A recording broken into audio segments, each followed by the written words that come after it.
What is going on, guys? Taylor Stuber with Locks DFS.com, bringing you my locks and sleepers of this Friday NBA slate.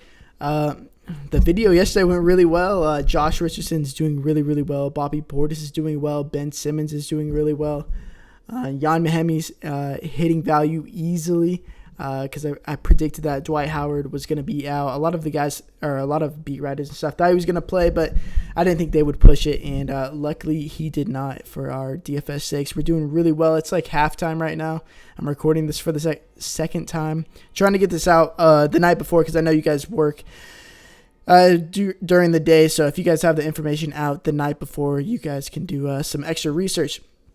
So anyways, we're still running that giveaway. If you want to enter, increase your chances, we're giving away the package, the season pass, on Sunday to locksdfs.com. And if you want to enter, just make sure you're subscribed and comment below with your favorite player of the day. Create some discussion amongst yourselves. But anyways, let's get into it. So I've been looking at the slate for a couple hours now. Immediately after lock, I started looking at the next slate because I'm addicted to this stuff. And there's three players I really like. First of all, I'm going to make a conceded effort to fit in Giannis on both sides. He had an absurd 39% usage rating last game against Charlotte. Their tempo and pace is incredible, and they're playing the Pacers, so no one's going to be able to defend him, and their team total, or the game total rather, is super high. Or it's not that high. It's like at 214, but I think the over will hit pretty easily.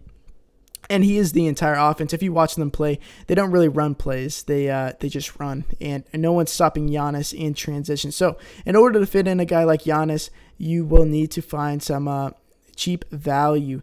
And there's a couple guys I like that I'm going to lock into both sides, and two of them are in this New York-Brooklyn game. The game total is set at 218.5. It's going to be a tight one, only 2.5 points. New York's not going to be blowing teams out. That's quite the anomaly against the Hawks. It was just because Hardaway got super hot, and they scored like 47 points in the second quarter alone. Knicks aren't going to do that.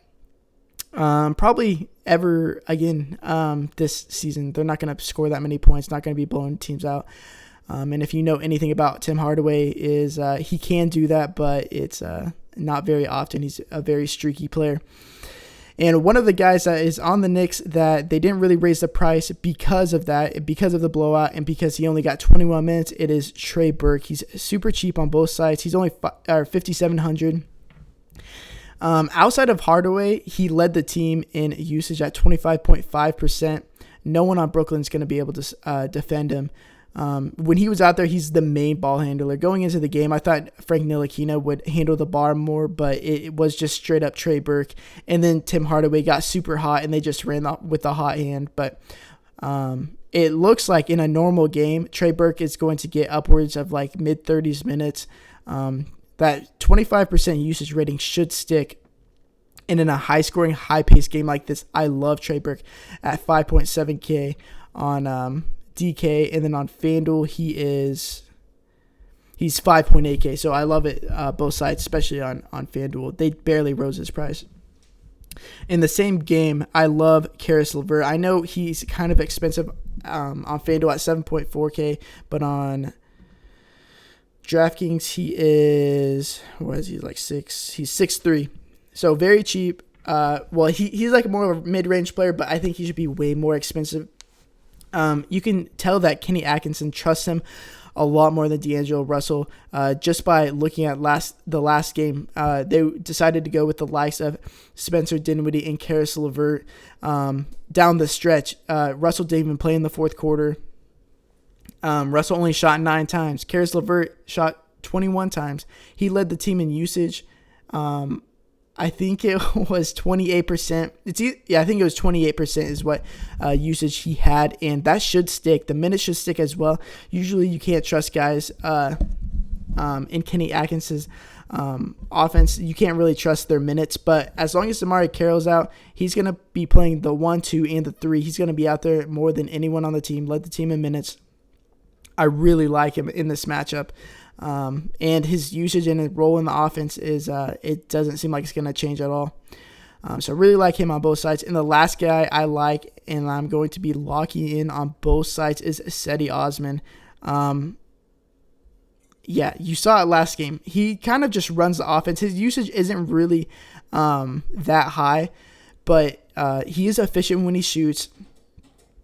He's really, really active, and that's what you like in DFS players. He's all over the board. He got a double-double his first game, and had some assists, had some blocks, had some steals. He's all over the place. He's a stat sheet stuffer. 5.4K on DraftKings, and he is 6.2K on FanDuel, which I could see I could see him being more expensive and myself still playing him. So as long as he's at this price, I'm definitely going to be playing him. And it's a great matchup. He's going from like playing an elite defense in Toronto with Kawhi to playing Minnesota, who really doesn't play much defense. I don't see them wasting Jimmy Butler on him. So I think he could be more involved in the scoring this game, but he is the main ball handler. So I really like Cedi Osman. The game total is really high. If I can find it, it's at 223. Crazy. And I don't think Minnesota's really going to blow them out. Minnesota is piss poor on defense. And Cleveland looked better than I expected. I think Cedi Osman has a lot to do with that. Love is still recovering from his injury. He's slowly going to get back into it. But I think Cedi carries his team in the meanwhile. This is definitely Cedi's team right now until Love is finally back. But, yeah, those are the three players I'm going to be locking into my lineup. Trey Burke, Karis Levert, and Cedi Osman. And I'm going to make a big effort to fit in Giannis Antetokounmpo. Yeah, so those are the guys I like. And if you like the video, please like this video, subscribe, follow us on Twitter at Locks DFS.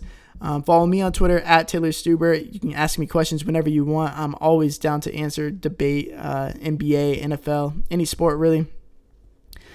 So until next video, peace.